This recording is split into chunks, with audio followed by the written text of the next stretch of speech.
So, Megyn, you're here on a slow news day. Nothing's going on. Has anyone been on X in the past hour? They're happy. That's why you know they haven't That's right. been on social media. We'll update you.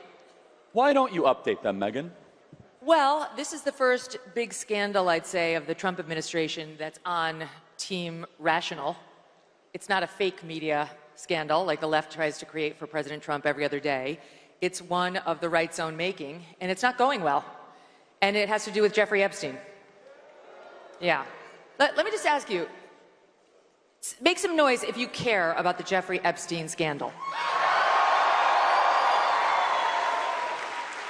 Raise your hand if it matters a lot to you. Raise your hand. So every hand of 7,000 people. Everybody cares. I think, a lot. I said a lot. Every hand. Here's what I think is happening. I don't think President Trump is focused on this. He's focused on a lot of other things which are going great, and he needs to be focused on those other things. Jeffrey Epstein's not the most important thing on his agenda by any stretch of the imagination. I mean, he's crushing it on the tariffs, foreign policy, just got nominated for the Nobel Peace Prize. If not Trump, then who? Honestly. Barack Obama got the Nobel Peace Prize after 9 months in office. He had done nothing, nothing. He gave a nice speech about Muslims and they gave it to him. So President Trump should be getting the Nobel Peace Prize, and there's all sorts of things he's focused on. I just don't think this has captured his attention quite yet. But it needs to, because it's starting to create a real hornet's nest within the administration. And I've got to be honest, I blame Pam Bondi. I'll tell you why, okay? I have nothing, yes, incompetence, yes. I have nothing against Pam Bondi as a human being. I was fine with her nomination and her confirmation, and she's been loyal to the president, and I get that President Trump needs a loyal attorney general. Look what happened with Sessions the first time. He went away, and then the next thing you know, we had the Mueller investigation, and it was a nightmare. But there are a lot of other people who can be loyal and competent in that job. Here, she is the reason that things are unraveling around this story right now that virtually all of the Republican Party cares deeply about. It's also true that Dan Bongino and Kash Patel had questions about Epstein before they took office, okay, before they went into the FBI. But once they joined the FBI, they said nothing. They've kept their mouths shut about Epstein. You have not seen them, except for one joint appearance with Dan and Kash on Fox, running all over the media looking for attention on this, yes, clickbaity story. Who have you seen?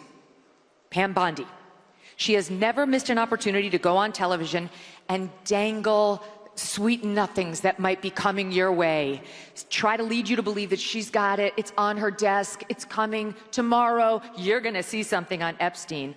And it was a tease. So you either believe that Pam Bondi was telling the truth then, or that she's telling the truth now, but both cannot be true. She was either lying when she went on Fox News all those times saying, I've got it, we're looking at it, wait until you see it, it's horrible. Or she's lying in her 2-page memo that they released on a Sunday night at the tail end of a holiday weekend to Axios, as if Axios is where we all go for our news. Hell no. She went to someone she knew would not kick the tires on the story, and without signing the memo, dropped it in the dead of night and said, that's it, take the crumbs and be happy. Refused to come out and give a presser. Come out and give a press conference, stand there for 6 hours to the point where people are dying of boredom. They've asked all their questions. That's how you put a scandal to rest. But she wouldn't even sign her name to it. And I'm telling you, I have dollars to donuts. It's going to come out that there was internal consternation over that memo and whose name did and did not go on it and who was and was not behind it. And so now you have a situation where her words on the record on Fox News are diametrically opposed to what she put in this memo. She's embarrassed the president. She's embarrassed herself. And Dan and Kash, to the extent they've had to sign off on that, let's understand the FBI is controlled by the DOJ. FBI is subservient to DOJ. She's their boss. That they're in this position where the only comments they've made on the record as administration officials have been, we don't think he killed himself, and we don't think he got murdered. We think he did kill himself. We've looked at the tapes, and Kash to Joe Rogan saying, if I saw all these tapes of Jeffrey Epstein with little girls, trust me, I would show you, but I haven't seen it. Okay, so what they're saying now is consistent with what they've said since they joined the office, and that is one of the many reasons why this scandal is squarely on her, and I'm telling you, I'm of the cable news universe. I've seen it happen a million times. People get thirsty.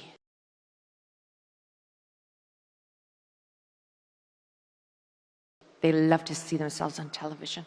They love to see their names in the Klieg lights. They love the attention. They love the little emails and texts and tweets and thumbs up they get after their appearance, and they can feel their star rising. And listen, internally, I'm told there's a bit of like a power struggle between Pam Bondi and another female administration official on who's going to be the top dog. You know, we've got a great bench behind President Trump. We've got JD, we've got Marco, you know, we've got Hegseth. We've got a lot of people who could potentially be next up. But there are some women who've got their eye on that role too. And I've been maybe told one of them she's speaking at this event. Oh, hell no. Yeah. I'm too happy a person. No, I know. I was talking about someone tomorrow, so that might be speaking at this. Oh, yeah. But, Okay. but Megyn, you make a very astute point, and let me add to it, which is that she also brought in some of our best influencers, people that I care about deeply. Jack Posobiec, who's incredible. Libs of TikTok, Chaya, DC Drano. Yeah. And she gave them these binders, and she humiliated them. Yeah. And you guys know what I'm talking about? Where she like did this stuff with the binders? This? And yes. You guys were upset, but you shouldn't be upset, the influencers.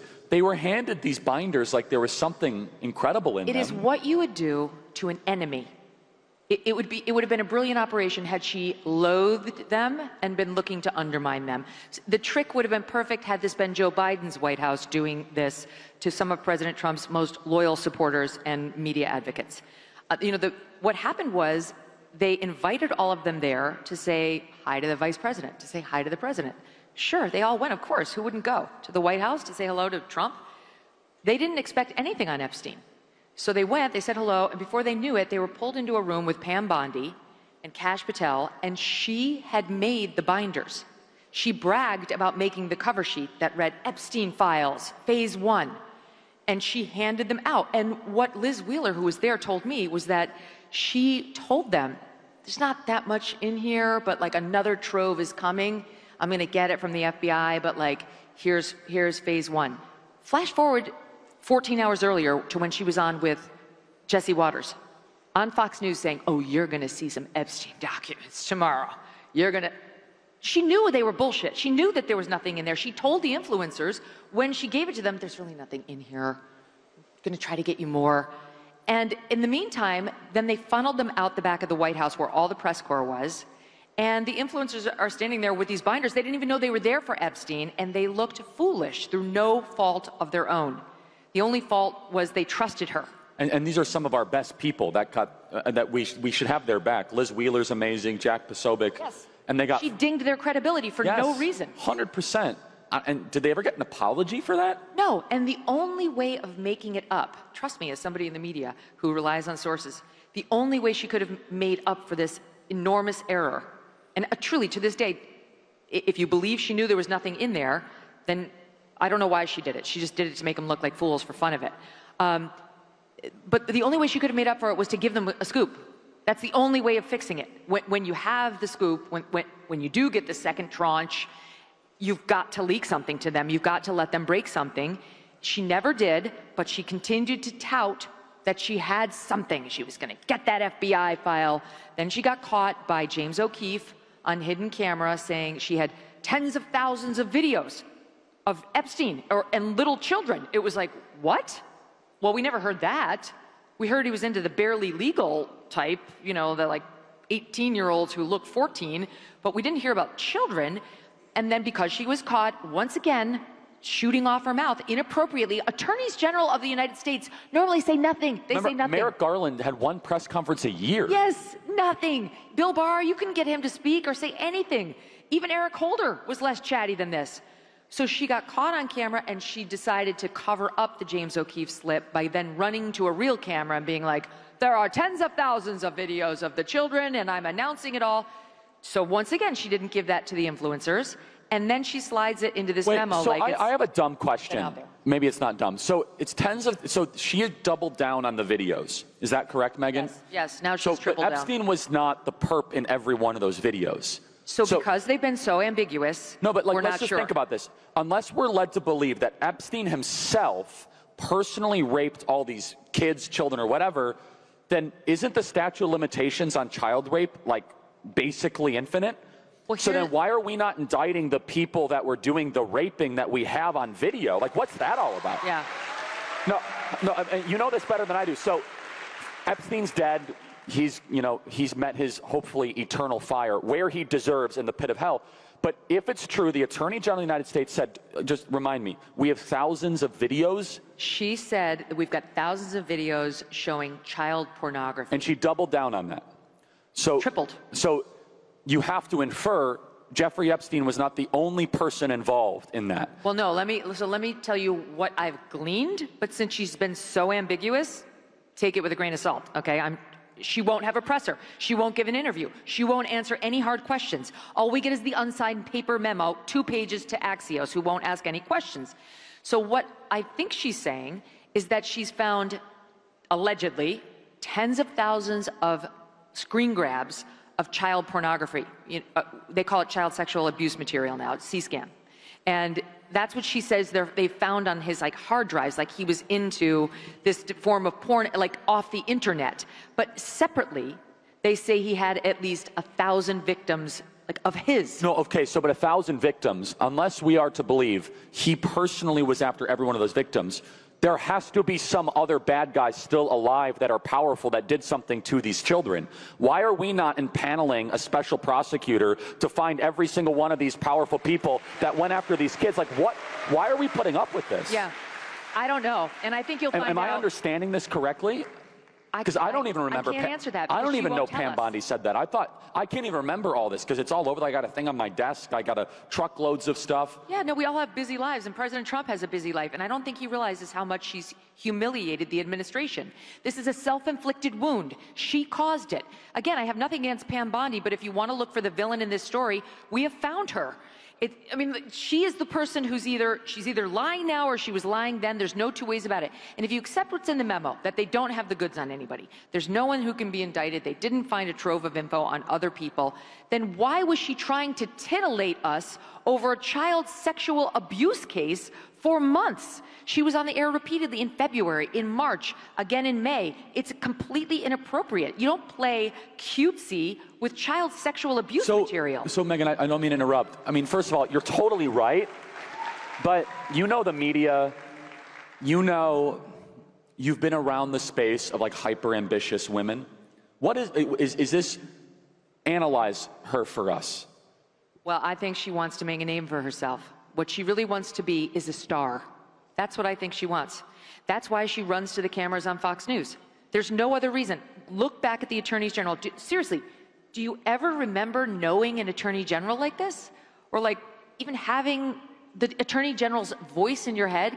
I can barely remember Merrick Garland's weird little nasally voice, but it's in there. But the average person couldn't pick him out of a lineup. Because normally attorneys general are somber, serious people who are fairly annoying, but they're schooled in the law. Pam Bondi has one trait, and I think it's why Trump chose her. She's loyal to the president. And I get it, he does need somebody loyal, especially in that position. But he has a wealth of other options. Well, I think Judge Jeanine is amazing. Do we like Judge Jeanine? Everything Yes. I like Judge Jeanine. Judge Jeanine would be brilliant. Harmeet Dillon would be brilliant. So you're calling for Pam Bondi to resign or to go, but can you please tell people the breaking news? According to reports that you have verified, Kash Patel and Dan Bongino will resign if what does not happen? If she doesn't go. So I only have it on Bongino. It's all over X though. No, I know, but let me just tell you what my reporting is. Bongino, it's Bongino or Bondi. He's not Who saying... would you guys prefer, Bongino or Bondi? Okay, 7,000 to 0. They want Dan. Of course, Dan. You know why? Because Dan understands MAGA.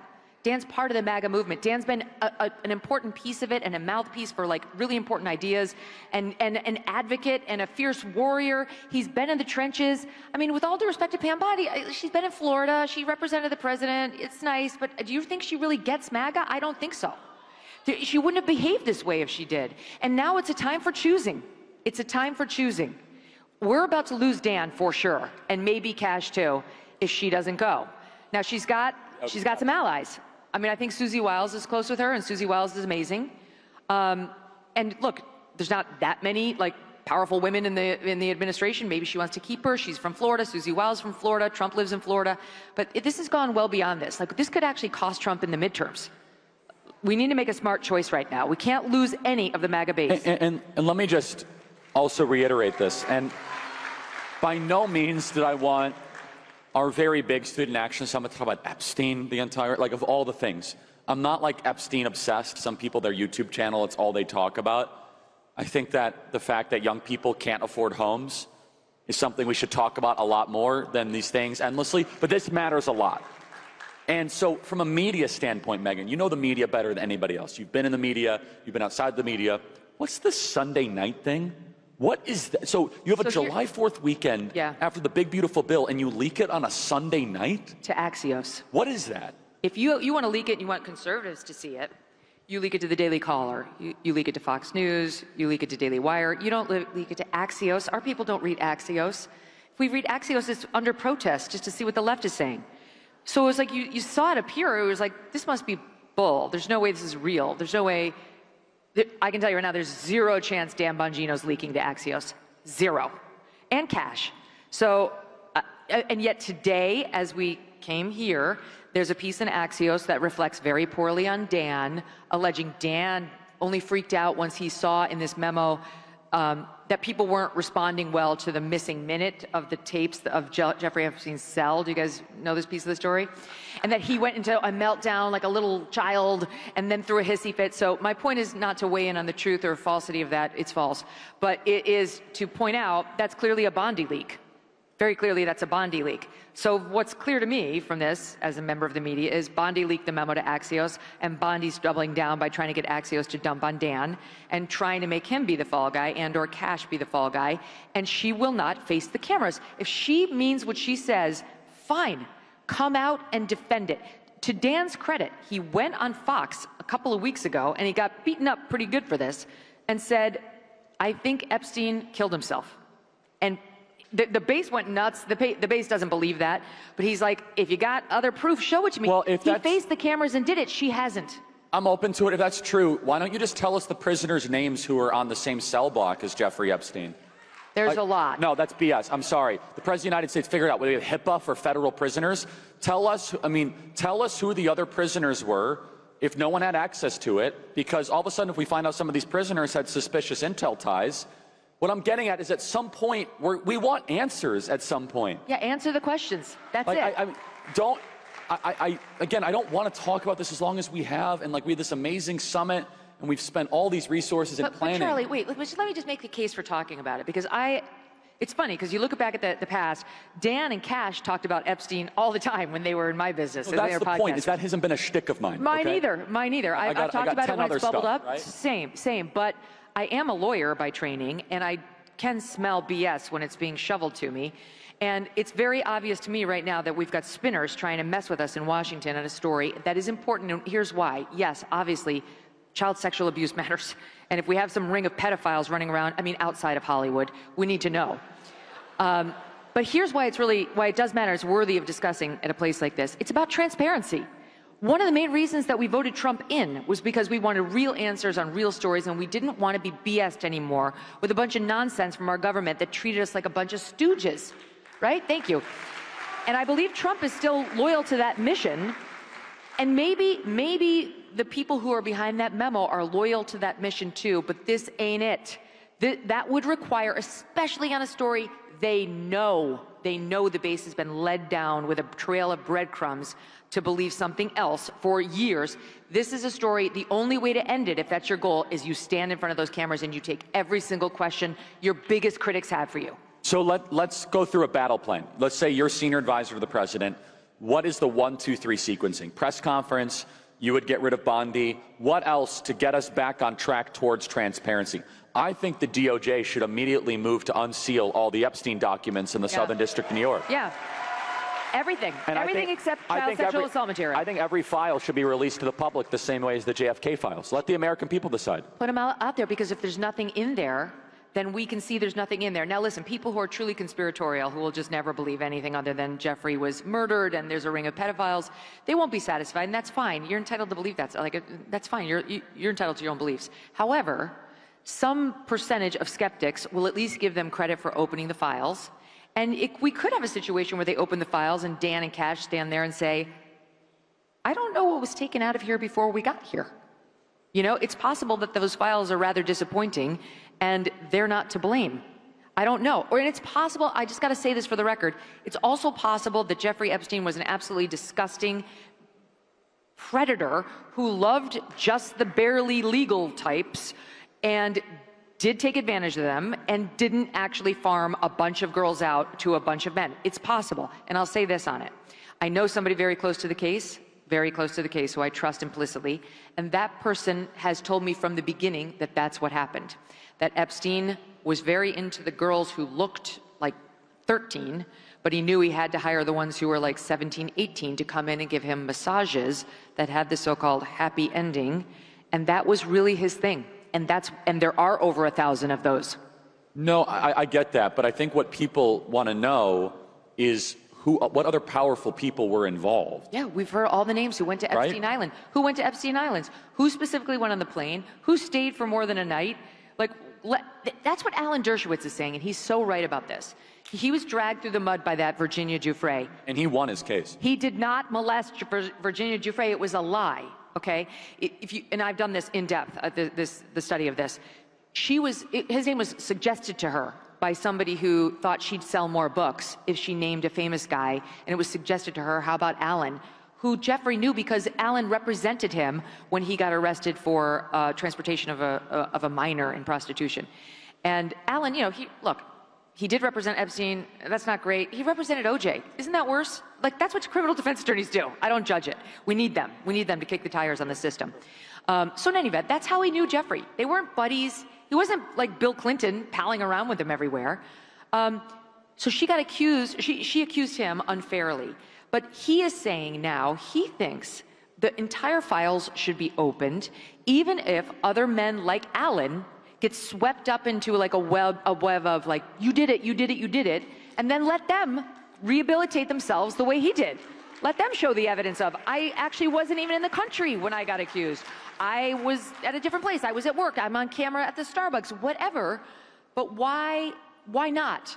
Given the amount of like smoke around this fire, why not just open the files? Do you think there's any intel community involvement in this?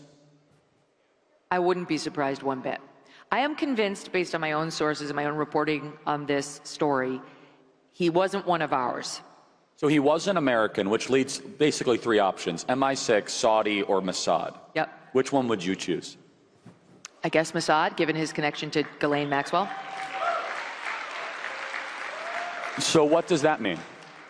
Well, I mean, it's possible that that's the reason everything's getting buried, that there is some treasure trove, and it's getting buried because... How many people here believe that? Raise your hand. Okay, I'd say about half the hands think that it's being buried because of an Israeli thing. It could be. I really don't know. And I have no evidence to suggest that. No, me neither. I did think it was very odd how, look, half of you raised your hands because you've heard that theory, you've heard it debated, you have questions, but the one time Pam Bondi was asked a question about this at the cabinet meeting on Monday, she was like, and as for whether he was an agent, that I don't know. I haven't looked into that. I'll get back to you. You haven't looked into it? What do you mean? So that was kind of a fishy answer. And Megyn, remember, Alexander Acosta in 2007, he said he was told to treat Epstein carefully because he was an intel asset. That was one of Trump's cabinet secretaries who was literally a U.S. attorney 3 hours from here in Florida. He said that himself. Well, and let me tell you the consequences of that. His subpoena, his search warrant on Jeffrey Epstein's residence was very narrow. It was not the kind of like, let's get everything. Let's see everything inside this guy's, dressers and so on. It was very, very narrowly tailored. And to this day, that's what the FBI is stuck with. So it really is possible that Dan and Cash got in there and, in like a Geraldo and Al Capone's vault situation, opened it up and we're like, oh my gosh, there's nothing in here. Like, we did not find the magic documents or photos or evidence of anything. And why not? I don't know we'll ever know why not. I'm not sure we'll ever know, but I guess I care less about that than I do about just open the books and be fully transparent. Again, I don't want to feed into any of the, let's just say, speculative theories. But Alexander Acosta himself talked about Intel asset. Yep. And you have to wonder that the timing of all this, Sunday night, so you have the big, beautiful bill, you have Independence Day weekend. Why are you doing this on a Sunday night? Was it? Bury it. But you don't bury things on Sunday nights. You do on a holiday weekend. You do. Like, Yeah, people are I guess- away, they're traveling back from the beach on Sunday night, they're dealing with traffic. They knew they were too smart to think that they could get away with doing it on a Saturday night or on a Friday night. So they wanted the cover of, like, we're doing it on, like, the night before a real news day. But Monday after July 4th is not a real news day. Everybody's still in transition. So left unaddressed, I know this is a hypothetical, which I hate those questions. What, if we just try to proceed, what does that mean? If we just what? Just try to proceed. No, don't address this. If the administration just tries to power through. Her days are numbered. She can't recover from this. She's shot herself in the foot on her own credibility. I just don't think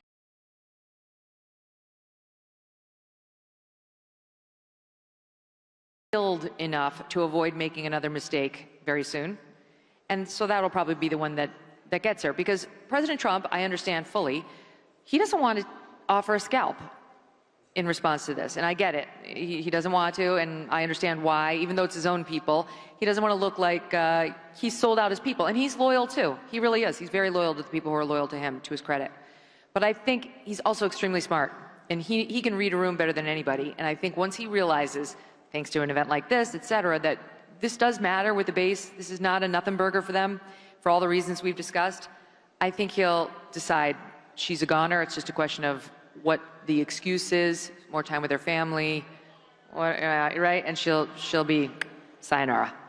And so from a PR standpoint, so you would do an open press conference, take every possible question. If I were Trump, I would say all three of you are going out and holding a presser. Everybody's welcome, all comers.